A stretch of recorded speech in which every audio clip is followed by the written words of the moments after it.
La conférence épiscopale italienne a financé un don de matériel médicaux en faveur de 7 centres de santé communautaires. En Mauritanie, le Premier ministre a présenté ce jeudi la démission de son gouvernement. Bonsoir, merci de suivre le 19h sur RTI 2. Le président de la République, Alassane Ouattara, s'adressera à la nation ce soir au journal télévisé de 20h ce jeudi 6 août, veille de l'indépendance de la Côte d'Ivoire. Il est de coutume pour le chef de l'État de s'adresser aux Ivoiriens et à toutes les personnes vivant dans le pays à la veille de chaque commémoration de la fête de l'indépendance. Je le rappelle, ce sera tout à l'heure à 20h au cours du journal télévisé.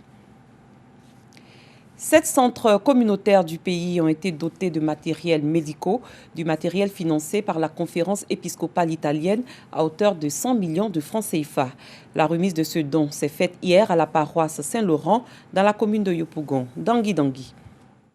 Des matériels médicaux et d'hygiène hospitalier d'une valeur totale de 100 millions de francs CFA ont été remis ce mardi à 7 centres de santé communautaires en Côte d'Ivoire.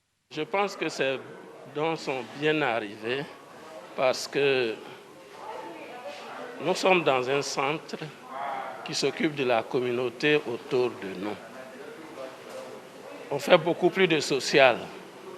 Donc, du matériel nous permettra d'augmenter nos capacités de prise en charge. Mais surtout les masques, s'il y en a, ou bien le liquide hydroalcoolique, nous permettront d'élargir le champ de nos aides. Ces 7 centres de santé communautaires au nombre desquels le centre de santé Ange Gardien à Bobo, le centre de santé missionnaire Villa Regia Yopougon-Kouté ont bénéficié de ce don. Ce projet, conçu par la Fondation AFSI et bien d'autres organisations, est financé par la conférence épiscopale italienne. Il y a ce que nous appelons un système de suivi et évaluation qui a été mis en place pour pouvoir faire le profilage sur la durée de tous ces équipements qui ont été donnés. Je peux vous rassurer aussi parce que les structures bénéficiaires sont des structures avec qui nous avons un existant de collaboration depuis 10 ans. C'est un geste de solidarité. Je pense que la solidarité va toujours... Un geste de solidarité ne reste jamais comme ça. Toujours va à générer, à provoquer des autres gestes d'amour et de solidarité. La Fondation AFSI est une organisation internationale fondée en 1972 en Italie.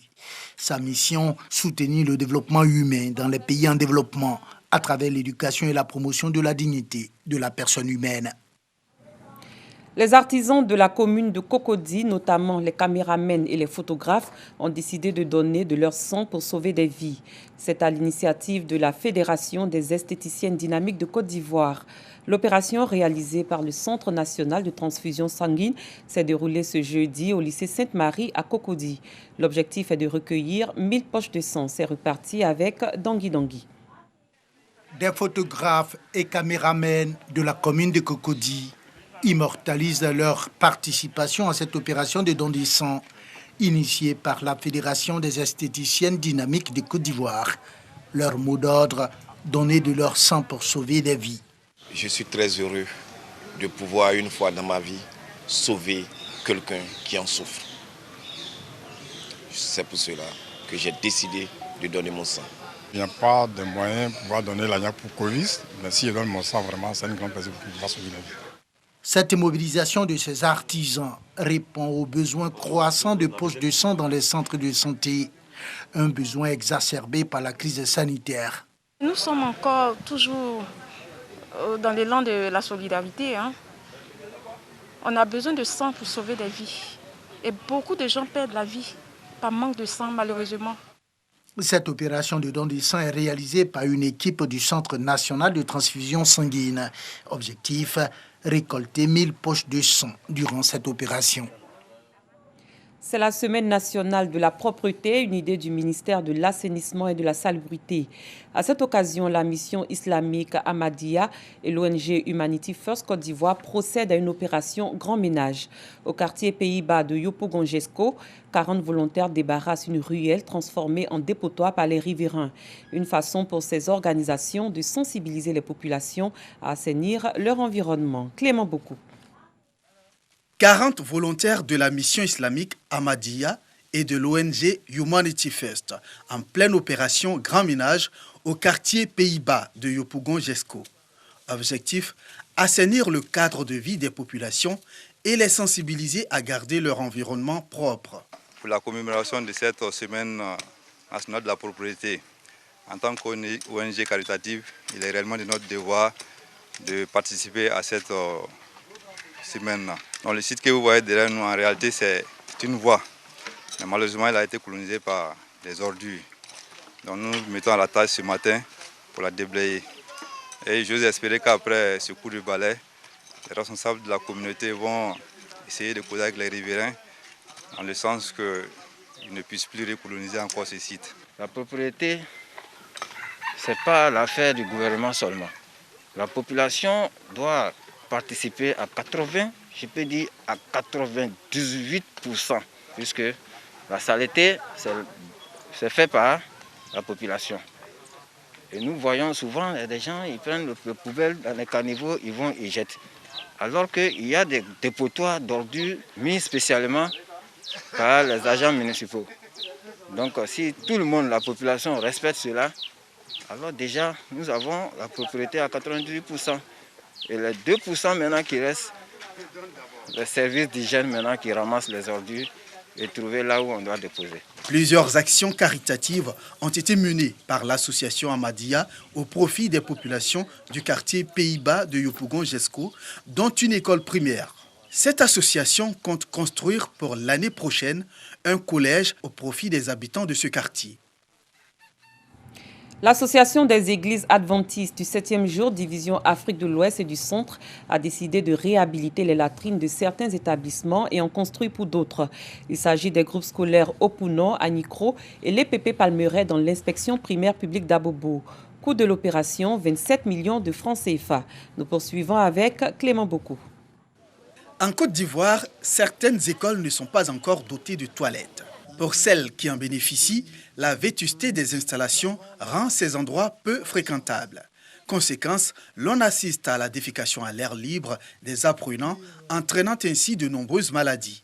Pour offrir un cadre de vie sain et un environnement propice aux études, l'Association des églises adventistes du 7e jour, division Afrique de l'Ouest et du Centre, procède à la réhabilitation et à la construction de toilettes des groupes scolaires Gendarmerie, Mponon, Anicrobad, Rail et l'EPP Palmeraie dans la circonscription de l'enseignement préscolaire et primaire d'Abobo Avocatier. J'ai eu des larmes aux yeux quand on est venu voir la situation initiale. C'est pourquoi aujourd'hui, c'est vraiment avec bonheur que je vois que cet endroit a été inauguré pour permettre à nos enfants et à nos enseignants qui sacrifient tant pour se mettre à l'aise. On ne peut pas avoir un pays émergent sans que les citoyens ne se trouvent pas à l'aise. Donc c'est dans ce sens-là que nous offrons ces toilettes pour que l'inspection en bénéficie. Non seulement ils ont réhabilité les anciennes, mais ils ont construit de nouvelles toilettes. Avant, les maîtresses partaient à l'extérieur pour aller se soulager dans leur joli maxi. Pour les enfants, ce n'est pas un problème parce qu'ils peuvent se soulager partout, on le voit. Mais pour une dame, c'est vraiment difficile. Et là, aujourd'hui, je ne peux qu'en être fier de ce cadeau qu'on nous a fait. Nous sommes persuadés que cela va participer à l'amélioration des résultats scolaires. Objectif recherché par Madame la ministre Kandia Kamara et l'ensemble de la communauté éducative. Nous vous rassurons donc d'en prendre soin par la bonne utilisation et un entretien soutenu. L'Association des églises adventistes du 7e jour, division Afrique de l'Ouest et du Centre, n'est pas à sa première réalisation à Abobo. En avril 2017, l'organisation avait permis de déparasiter des enfants de plusieurs écoles dans la commune. Elle entend poursuivre cet élan de solidarité avec d'autres actions, toujours au bénéfice des élèves. Plus d'1 million de participants vont prendre part le 9 août prochain à un rassemblement virtuel initié par la Fédération pour la paix universelle.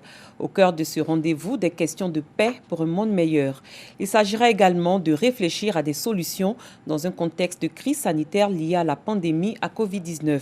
Pour l'heure, je vous propose de revenir sur la mission que s'est assignée la cofondatrice de la Fédération pour la paix universelle, le docteur Ak Jahan Moon. Suivez ce reportage. Établir un monde de paix, c'est le vœu du docteur Ak Jahan Moon qui a fondé aux côtés de son défunt époux, le révérend San Myang Moon, la Fédération pour la paix universelle. Dans sa quête d'une coexistence harmonieuse entre les hommes, dépourvus de conflits, le docteur Ak Jahan Moon a initié l'an dernier diverses rencontres à travers le monde. Des rencontres dont le clou a été en février dernier en Corée du Sud, la tenue d'un sommet mondial. Un événement qui a permis à des milliers de participants venus des 4 coins du monde de tabler sur des questions relatives à l'établissement d'un monde pacifique. Cette année, dans un contexte de crise sanitaire de coronavirus, la cofondatrice de la Fédération pour la paix universelle a décidé de renouer avec ses activités, avec dans un premier temps la tenue d'une rencontre virtuelle dénommée le Rallye de l'espoir. Ce rendez-vous verra le 9 août prochain la participation de plus d'1 million de personnes, dont des personnalités telles que Ban Ki-moon, ancien secrétaire général de l'Organisation des Nations Unies, le président sénégalais Macky Sall et le premier ministre du Niger, Brigui Rafini. Un conclave qui conduirait à l'élaboration de voies et moyens pour l'établissement d'un monde unifié et pacifique à travers l'interdépendance, la prospérité mutuelle et les valeurs universelles prônées par le docteur Ak Jahan Moon. Autre chose, à présent, la forêt classée de Rapide Gras est la plus grande forêt classée du pays avec 315 000 hectares. Aujourd'hui, il ne reste plus que 10%. Les occupants qui y ont créé des plantations agricoles sont invités à pratiquer l'agroforesterie. Elle consiste à planter des arbres dans les plantations de café-cacao afin de recouvrer le couvert forestier détruit. Une journée de sensibilisation sur l'opération de reboisement, un jour 5 millions d'arbres, a eu lieu dans le village de Baba, dans la région de San Pedro. 1000 arbres ont été plantés à cet effet par les autorités et les cultivateurs. La correspondance de Sam Konon. Forêt classée de Rapide Gras dans les départements de San Pedro, Miyagi et Soubré, la plus grande forêt classée de Côte d'Ivoire. Superficie 315 000 hectares. Cette grande forêt classée, qui, vue du ciel, semble garder sa flore, est en réalité dominée à 90% par des plantations de cacao et d'EVA.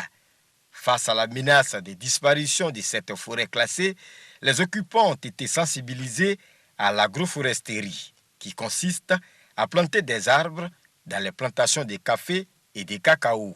C'était à l'occasion d'une journée de sensibilisation et de planting d'arbres dans le village de Baba, dans le département de San Pedro.